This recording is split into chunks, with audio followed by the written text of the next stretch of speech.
సంజీవపురంకి, అలాగే బత్తలపల్లికి సంజీవపురంకి మధ్యలో ప్లేస్ చూపిస్తాను. ఈ 300 రూపాయలు ఎవరు తీసుకుంటారో వాళ్ళు కామెంట్లో పెట్టండి, కామెంట్లో దొరికిందని.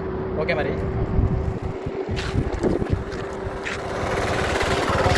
ఓకే అండి, చూస్తున్నారు కదా లింగారెడ్డిపల్లి. ఇటు అయితే సంజీవపురం 2 కిలోమీటర్లు ఉంటుంది. అలాగే ఇటు అయితే బత్తలపల్లి పెట్రోల్ బంక్ ఉంటుంది. బత్తలపల్లి ఇక్కడ నుంచి 2 కిలోమీటర్లు ఉంటుంది. అక్కడికి ఇక్కడికి దగ్గర మధ్యలో, అంటే అటు నుంచి వచ్చినా ఇటు నుంచి వచ్చినా లింగారెడ్డిపల్లి బోర్డు ఉంది కదా, ఆ బోర్డు కిందకి ఇప్పుడైతే ఇక్కడ పెట్టబోతున్నాము. ఇదిగో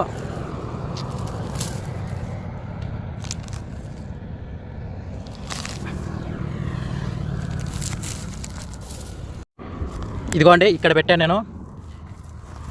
ఎవరు దక్కించుకుంటారో ఈ 300 వచ్చి తీసుకోవచ్చు. మన ఇన్స్టాగ్రామ్ని, యూట్యూబ్ని, ఫేస్బుక్ని అందరూ కూడా ఫాలో అవ్వండి. నేను